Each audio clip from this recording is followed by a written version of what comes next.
As designated in House Joint Resolution Number 7, the hour of noon having arrived, the joint session of the 104th General Assembly will now come to order.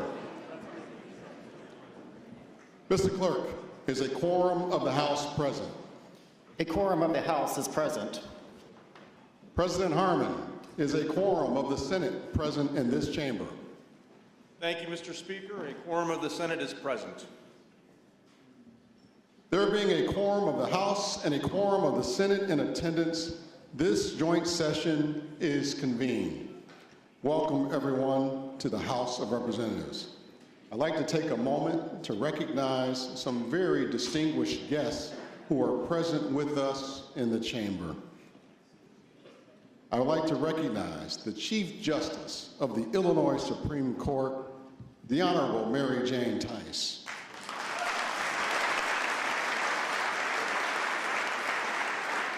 I'd like to recognize from the Illinois Supreme Court, the Honorable Justice P. Scott Neville, Jr.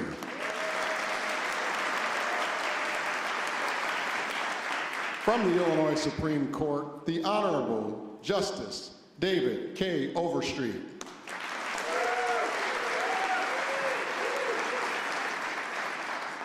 I love his haircut. The Honorable Attorney General from the great state of Illinois, the Honorable Kwame Raoul.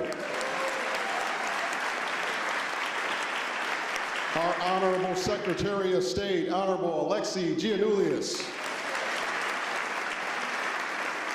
Our Madam Comptroller, the Honorable Susana Mendoza. The Honorable Treasurer for the state of Illinois, the Honorable Michael W. Frericks. And our Auditor General Frank Martino. Also joining us on the floor today is the Chief of Staff to the Governor of this great state, Ms. Ann Caprera is here. Also joining us, Deputy Governor for Budget and Economy, Mr. Andy Manar is here. Also joining us is the Senior Advisor to the Governor for Policy and Legislation, Ms. Emily Miller is here. And also joining us on the floor today, the Director of the Governor's Office of Management and Budget, Ms. Alexis Stern is here.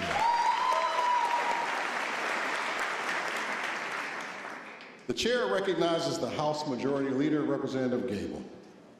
Mr. Speaker, I move for the adoption of Joint Session Resolution Number 1. Mr. Clerk, read the resolution.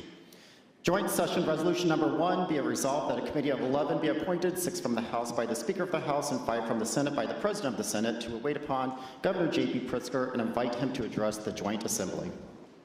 Representative Gable has moved for the adoption of the resolution. All those in favor signify by saying aye. All those opposed say nay. In the opinion of the chair, the ayes have it, and the resolution is adopted. Pursuant to the resolution, the following are appointed as a committee to escort the governor. The appointments from the House are as follows: Representative Buckner, Representative Delgado, Representative Gable, Representative Gazzardi, Representative Jacobs, and Representative Rosenthal. President Harmon. Thank you, Mr. Speaker. The appointments from the Senate are Senator Belt, Senator Halpin, Senator Villanueva, Senator Balkema, and Senator Fowler. Will the Committee of Escorts please convene at the rear of the chamber and await the governor?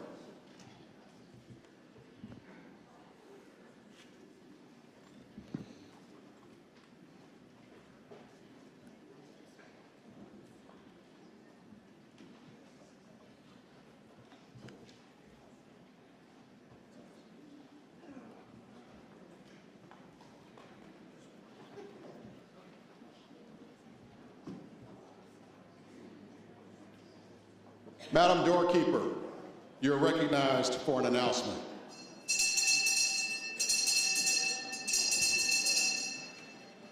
Mr. Speaker, His Excellency, the Governor of the State of Illinois, J.B. Pritzker, and his party wish to be admitted to this chamber. Madam Doorkeeper, please admit our honorable governor and his party.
Members and guests, the honorable governor of this great state, Governor J.B. Pritzker.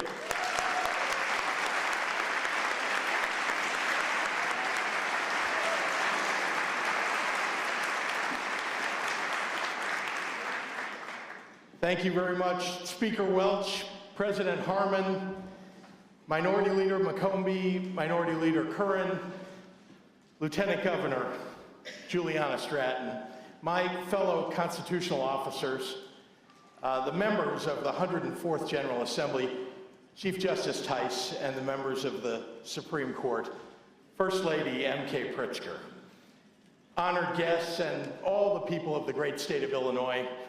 I'm J.B. Pritzker, and I'm grateful to be here to deliver my 7th State of the State and Budget Address.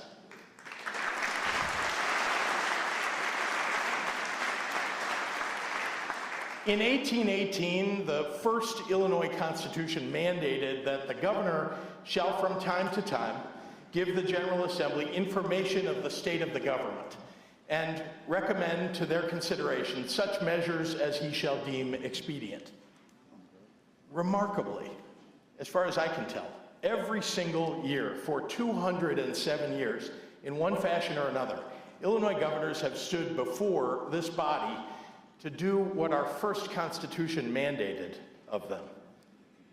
These messages have reflected the unique times during which each governor served. Our second governor, Edward Coles, advocated for the abolition of slavery decades before Abraham Lincoln, passionate in his entreaty that it was a matter of justice and humanity.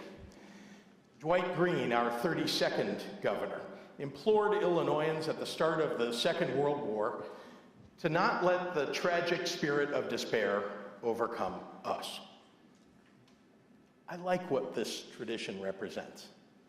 No matter what budget circumstances, no matter if there's a world war or a deadly pandemic, no matter how many governors and legislators have been elected and installed, every year our democratic process begins again.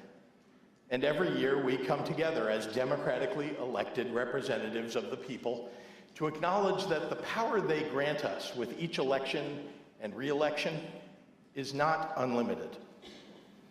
It's traditions like this one, which bring together all our branches of government to stand in respect of each other, that underpin the guardrails of our democracy. The only power that the Constitution truly recognizes is a power that is capable of humbling itself before our people. Since I became governor, each of our budgets has been an effort to strengthen the fiscal foundation upon which we could all confidently build prosperity throughout Illinois, in good years and in bad.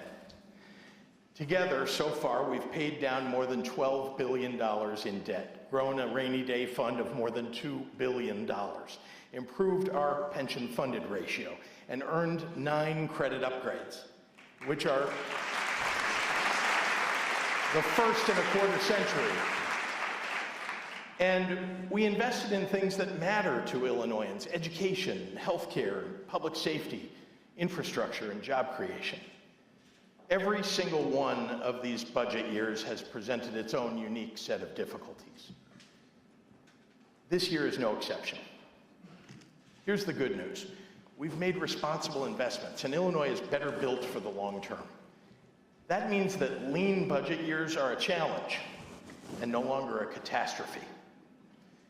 Overcoming a challenging budget year starts with growing our economy, because every business we add, every dollar we invest, every worker we employ, every entrepreneur we uplift strengthens our resiliency. For too many years, Illinois lacked an organized effort to attract, retain, and expand businesses, payrolls, and career opportunities. Global CEOs and site selectors have told me Illinois was never on their radar screen because for decades, our state wasn't proactively competing for their new factories or headquarters like other states were. That's all changing, thanks to the work of this General Assembly and our new Team Illinois Economic Development Organization. This state has so much to offer, among the best in the nation for workforce talent, innovation, clean energy, abundant fresh water, fertile soil, educational and scientific institutions, and so much more. I've been across the country and around the world with Illinois business leaders, showing our wares to company leaders looking for a place to expand. And we've had real success. In 2019, CNBC's list of top states for business ranked Illinois 30th out of 50 states. Today, we're 15th.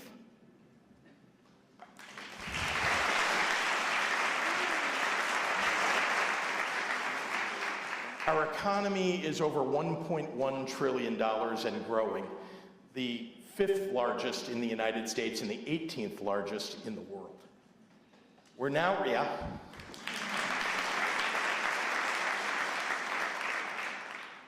ranked number 2 in the nation for corporate expansions and relocation destinations. And you can see that progress from DuQuoin to Decatur to Manteno to Belvedere. Back in 2016, Mitsubishi closed its only U.S. plant in Normal, Illinois. The community's future was in jeopardy. Along came Rivian Automotive, which bought the idled plant and brought new life to the factory and in turn to the community. Not satisfied with that, Team Illinois worked with the General Assembly to support Rivian's decision to invest $1.5 billion more in a factory expansion. In 2018, there were 27 Rivian employees in Normal. There are now thousands. When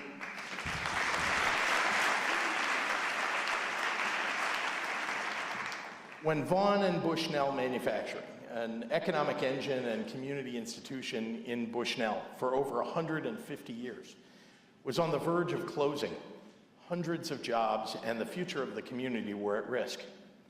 A small town where generations of Illinoisans had laid down roots, built lives, and raised families could have disappeared. Team Illinois immediately began working with the company and local officials to make sure that that didn't happen. Those efforts compelled Marshalltown Company to step in and acquire Vaughn and Bushnell, keeping the jobs right here in Illinois and keeping a small town together.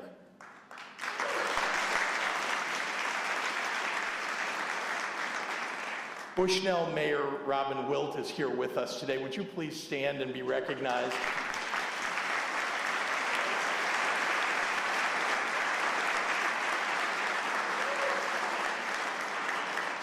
When her community was in need, Mayor Wilt rolled up her sleeves and worked with my team to keep it together.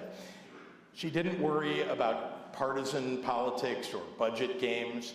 Her focus was, as ours should be, on the working families who depend on our ability to get results.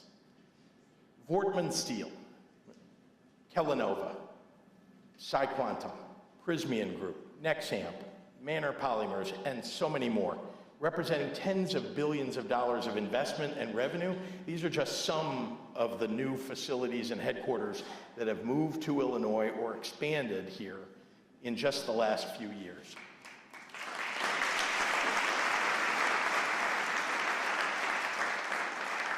And they're an important part of the vital new economic foundation of this state. Economic growth is an essential ingredient that allows us to move beyond challenging budget years like this one. None of this happens without fiscal responsibility. I'm proud to say that this year's budget proposal is balanced and responsible. It represents some hard sacrifices and moderated spending.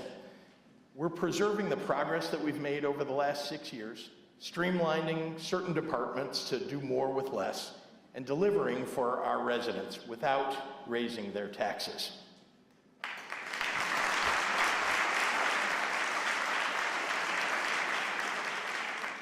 Like so many other states, our FY26 revenue will grow at a slower rate than we experienced in recent years. For example, state-sourced revenue increased 15.9% in 2021 and 13.2% in 2022.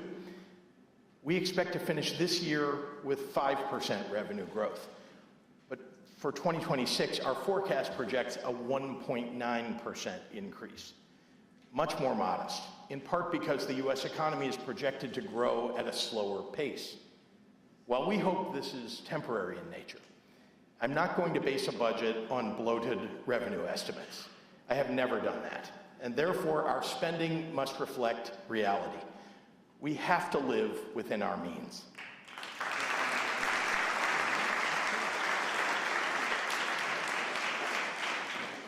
New discretionary spending is increasing by less than 1% in the FY26 budget. Other expenditures are mandatory: full pension payments, inflation on healthcare coverage, and debt paydown, for example. This proposed budget enacts cost-saving operational efficiencies, improves productivity, curtails new hiring at agencies, consolidates unnecessary segregated funds, eliminates dormant boards and commissions, and overhauls state purchasing to save taxpayers money. Each and every year, I have proposed a balanced budget, and each and every year, the General Assembly has passed a balanced budget.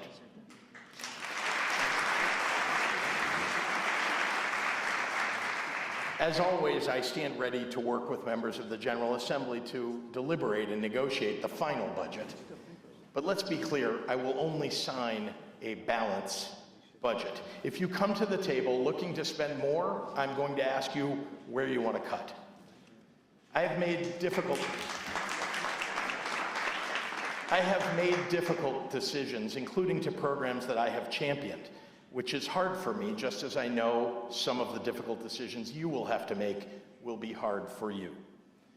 I believe strongly that we must continue our firm commitment to building up the Rainy Day Fund, new funding for public schools, investing in economic growth and jobs, and improving much-needed services to working families and to the most vulnerable. These are things that we cannot compromise on, particularly when we face the uncertainty of the federal government's haphazard ready, fire, aim tactics toward everyday Americans. I know it's in fashion at the federal level right now to just indiscriminately slash school funding, healthcare coverage, support for farmers, and veterans services. They say they're doing it to eliminate inefficiencies. But only an idiot would think that we should eliminate emergency response in a natural disaster, education and healthcare for disabled children,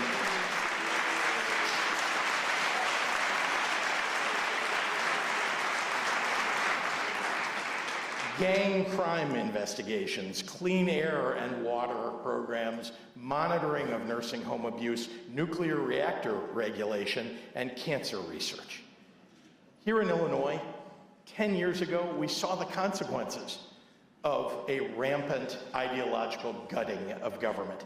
It genuinely harmed people. Our citizens hated it. Trust me, I won an entire election in part on just how much they hated it.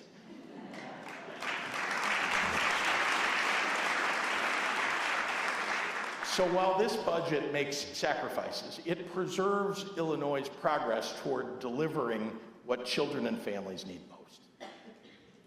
We ought to be focused on making life more affordable for everyday Illinoisans. With the new tariffs that are already put in place by President Trump and the ones that he has proposed, the cost of everyday goods like tomatoes and beef and beer is likely to rise again. It's confounding that when this happens, it seems like large corporations just hike up prices to drive up profits, while everyday people get stuck with the bill. It's not right, and we ought to call out the federal government and the companies on it.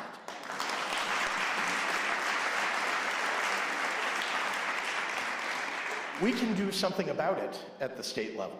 Last year, we lowered taxes on parents when we enacted the child tax credit and permanently eliminated the state grocery tax. Together, saving Illinoisans more than $500 million per year. This year, we're going to need to do even more to address high prices and counteract Trump's tariffs that will raise taxes on working families. At the top of the list, we need to lower healthcare costs. One of the great ironies of our modern age is that breakthroughs in research are producing medications that can treat and even cure long-standing chronic diseases. But the high cost of these drugs are making them unaffordable for people who need them the most. What's causing that? Well, patients, healthcare providers, and independent pharmacists will all tell you that pharmacy benefit managers, or PBMs, are driving up prices.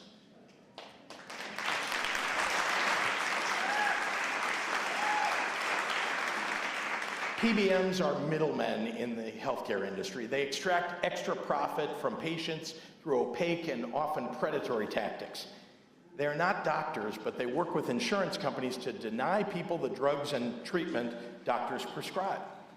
Not only are they driving up healthcare costs for Illinois families by hundreds of millions of dollars per year, but they're also putting small, local, independent pharmacies out of business. Michelle Dyer of Macoupin County is a pharmacy owner. Will you please stand and be recognized?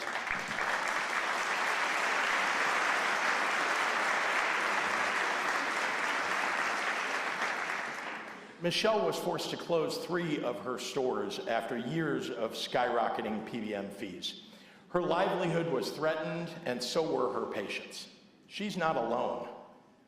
We're talking about rural small businesses being ruined by large pharmacy store chains that own PBMs. Michelle and all the independent family-run pharmacies are under threat, and they deserve a level playing field.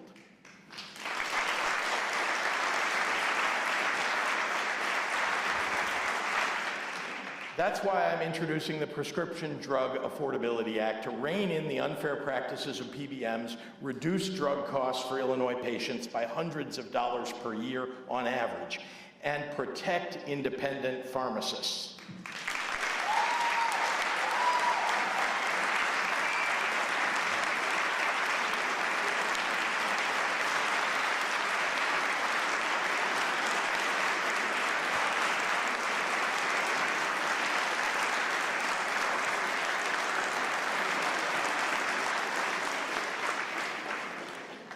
We'll also give full statutory authority to the Illinois Department of Insurance to examine the books and records of PBMs and require them to submit to annual reporting and auditing. We're going to end the overcharging for drugs that people rely on, from insulin for diabetics to chemotherapy for cancer patients. Now, millions of Illinoisans have had an unexpected illness or accident that left them owing thousands of dollars in medical bills that they may never be able to pay. Today, I'm announcing a second batch of medical debt cancellations, made possible through our landmark program established last year. Over 100,000 Illinoisans have now seen their medical debt automatically erased.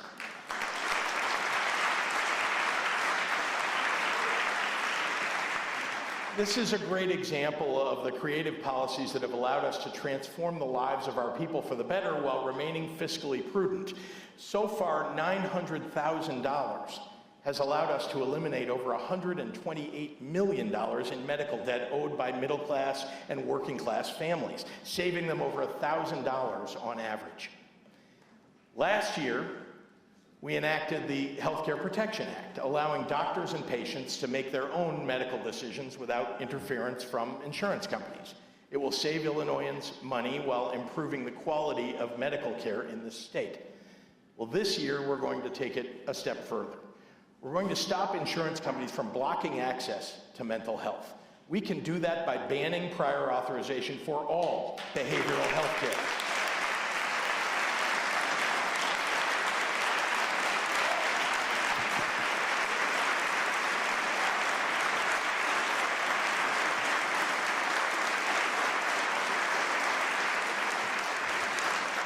And for rural Illinois families and those who live far away from certain medical care, will require insurance reimbursement for reasonable travel costs associated with medical appointments when the distance traveled exceeds network adequacy requirements.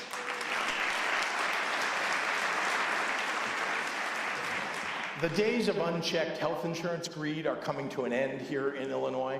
Predatory practices are being dismantled one by one, and we're going to lower the cost of health care for working families.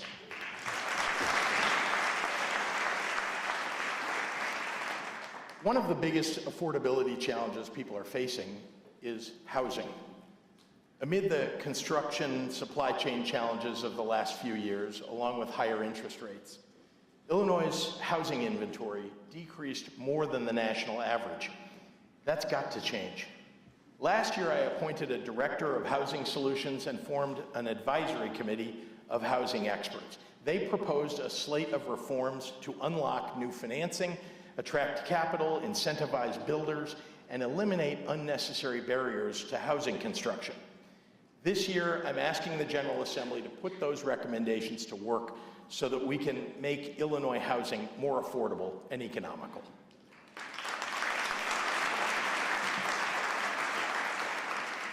While this is a year for tightening our belts, we've made real progress toward giving every Illinois child the support they need to live a healthy and prosperous life.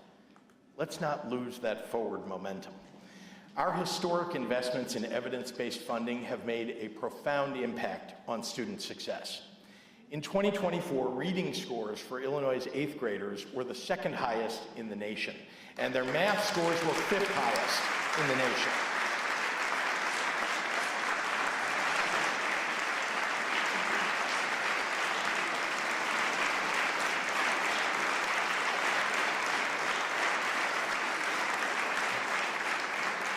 On top of that good news, high school graduation rates in Illinois have reached a 14-year high.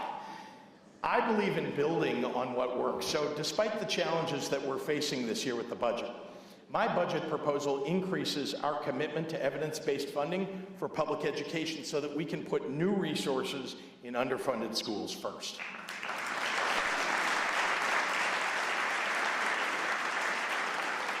Improving the classroom environment and limiting distractions is vital to student achievement. And in conversations with educators and parents around this state, there is one thing that they commonly cite as an impediment to learning in the classroom: cell phones.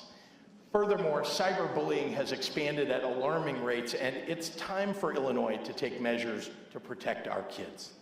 That's why this session, I'll move forward with legislation requiring all school districts in Illinois to adopt a cell phone policy that bans the use of phones during classroom instruction.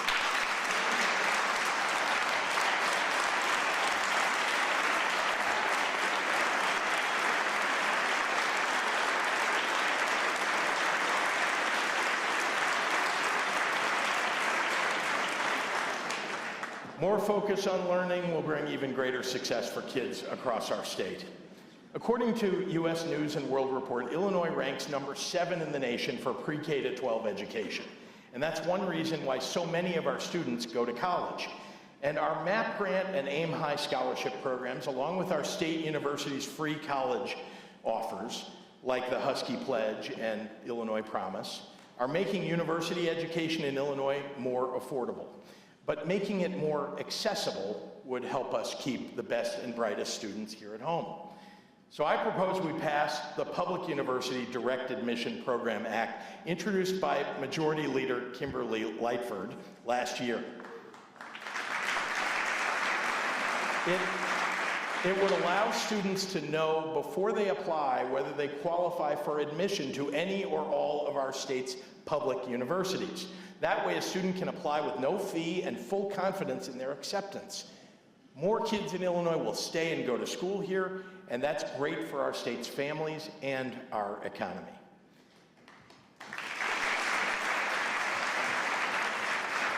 Along those lines, I want to offer one final proposal focused on one of the jewels of the Illinois education system, our community colleges. Yeah. Illinois is home to one of the best community college systems in the nation, 3rd largest in size and still growing. Last fall, enrollment at Illinois community colleges grew for the 3rd consecutive year, outpacing the national average by almost 3%. One of those students is Melissa McCaig of Jerseyville, who is here today. Will you stand, Melissa?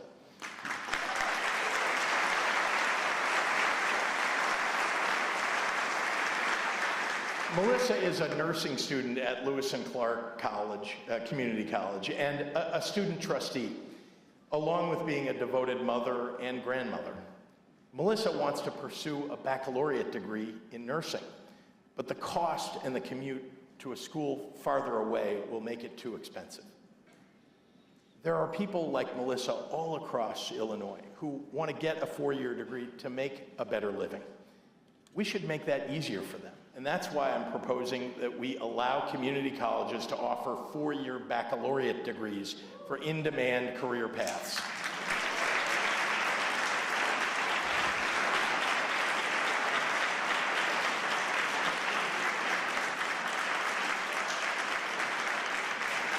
Nursing, advanced manufacturing, early childhood education, and beyond. I mean, with lower tuition rates and greater presence across the state, especially in rural areas, community colleges provide the flexibility and the affordability that students need.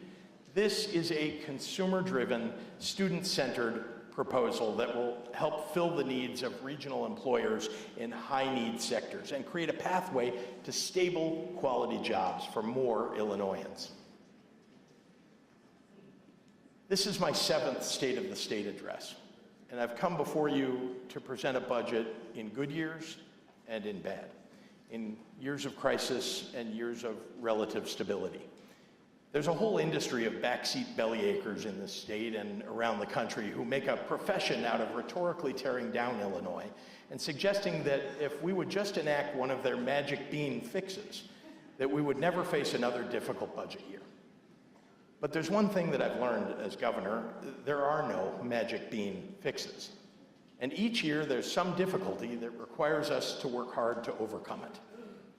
This year, the surfacing difficulty is Donald Trump's and Elon Musk's plan to steal Illinois' tax dollars and deny our citizens the protection and the services that they need.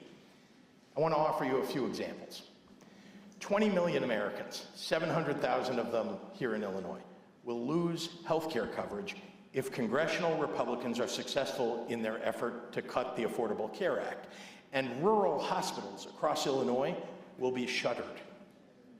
The Trump administration cut off funding for food safety inspectors for nearly a month. impacting more than 70 meat and poultry facilities in Illinois. Without these inspectors, the supply chain collapses, prices go through the roof, from farmers to truckers to meat packers to retailers, jobs will be lost. Meals on Wheels programs, which home deliver 12 million meals per year to 100,000 seniors and people with disabilities in Illinois, are on the federal chopping block. This is real. The new administration and the Republican Congress and Elon Musk intend to take these programs away. For all the Illinoisans watching at home, let me be clear. This is going to affect your daily lives. Our state budget can't make up for the damage that is done to people across our state if they succeed. There are people, some in my own party, who think that if you just give Donald Trump everything that he wants, he'll make an exception and he'll spare you some of the harm. I'll ignore the moral abdication of that position for just a second to say almost none of these people have had the experience with the president that I do. I once swallowed my pride to offer him what he values most, public praise on the Sunday news shows, in return for ventilators and N95 masks during the worst of the pandemic. We made a deal. And it turns out his promises were as broken as the BiPAP machines he sent us instead of ventilators. Going along to get along does not work. Just ask the Trump-fearing red state governors.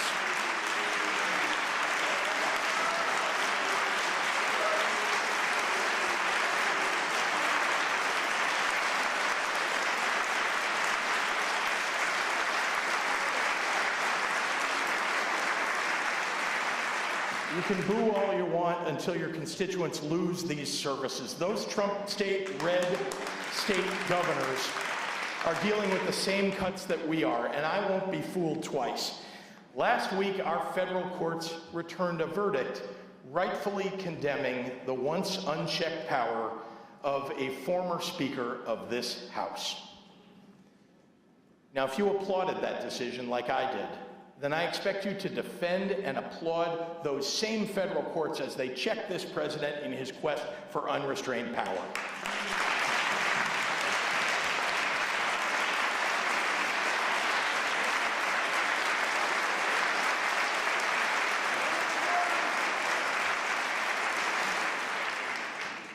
I've been reflecting these last 4 weeks on two important parts of my life. My work helping to build the Illinois Holocaust Museum, and the 2 times that I've had the privilege of reciting the oath of office for Illinois governor. As some of you know, Skokie, Illinois once had one of the largest populations of Holocaust survivors anywhere in the world. In 1978, Nazis decided that they wanted to march there. The leaders of that march knew that the images of swastika-clad young men goose-stepping down a peaceful suburban street would terrorize the local Jewish population, so many of whom had never recovered from their time in German concentration camps. The prospect of that march sparked a legal fight that went all the way to the Supreme Court. It was a Jewish lawyer from the ACLU who argued the case for the Nazis, contending that even the most hateful of speech was protected under the First Amendment. As an American and as a Jew, I find it difficult to resolve my feelings around that Supreme Court case. But I am grateful that the prospect of Nazis marching in their streets spurred the survivors and other Skokie residents to act. They joined together to form the Holocaust Memorial Foundation and build the first Illinois Holocaust Museum in a storefront in 1981, a small but important forerunner to the one I helped to build 30 years later here. I do not invoke the specter of Nazis lightly, but I know the history intimately and have spent more time than probably anyone in this room with people who survived the Holocaust. Here's what I've learned. The root that tears apart your house's foundation begins as a seed of distrust and hate and blame. The seed that grew into a dictatorship in Europe a lifetime ago didn't arrive overnight. It started with everyday Germans mad about inflation and looking for someone to blame. I'm watching with a foreboding dread what is happening in our country right now. A president who watches a plane go down in the Potomac and suggests without facts or findings that a diversity hire is responsible for the crash. Or the Missouri Attorney General who just sued Starbucks, arguing that consumers pay higher prices for their coffee because the baristas are too female and non-white. The authoritarian playbook is laid bare here. They point to a group of people who don't look like you and tell you to blame them for your problems. I just have one question. What comes next? After we've discriminated against, deported, or disparaged all the immigrants and the gay and lesbian and transgender people, the developmentally disabled, the women, and the minorities, once we've ostracized our neighbors and betrayed our friends, after that, when the problems we started with are still there staring us in the face, what comes next? All the atrocities of human history lurk in the answer to that question. And if we don't want to repeat history, then for God's sake, in this moment, we'd better be strong enough to learn from it.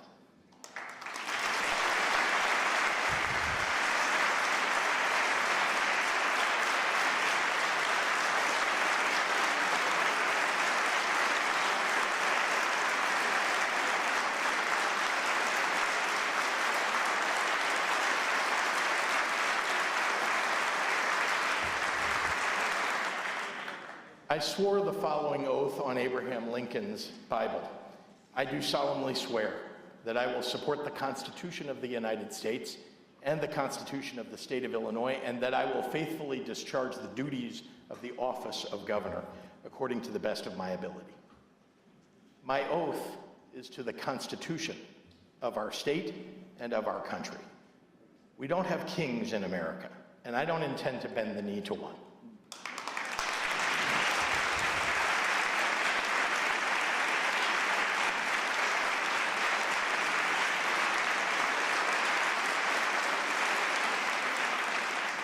I'm not speaking up in service to my ambitions, but in deference to my obligations.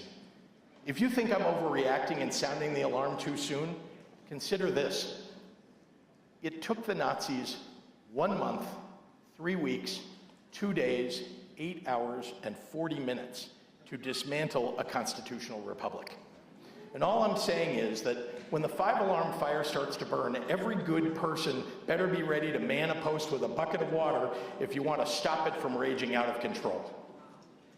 Those Illinois Nazis did end up holding their march in 1978, just not in Skokie. After all the blowback from the case, they decided to march in Chicago instead. Only 20 of them showed up, but 2,000 people came to counter-protest. The Chicago Tribune reported that day that the rally sputtered to an unspectacular end after 10 minutes. It was Illinoisans who smothered those embers before they could burn into a flame. Tyranny requires your fear and your silence and your compliance. Democracy requires your courage. So gather your justice and humanity, Illinois, and do not let the tragic spirit of despair overcome us when our country needs us the most. Thank you.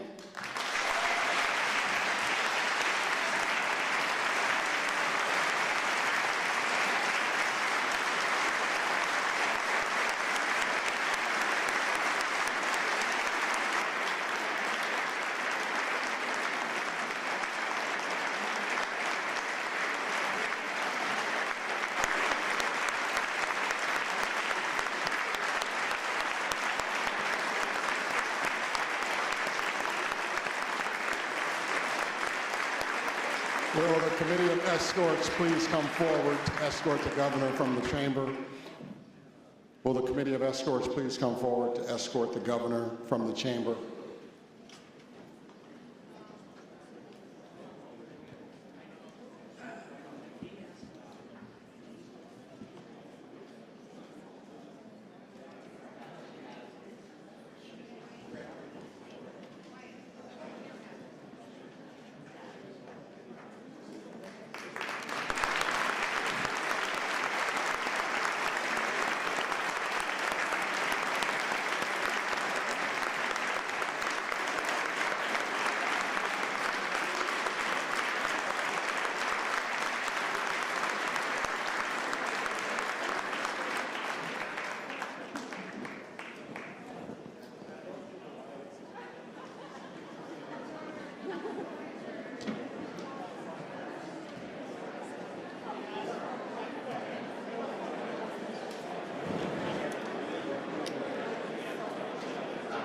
President Harmon is recognized for a motion.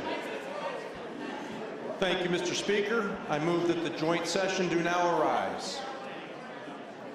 President Harmon has moved that the joint session do now arise. All those in favor signify by saying aye. All opposed signify by saying nay. In the opinion of the chair, the ayes have it, and the joint session will now arise.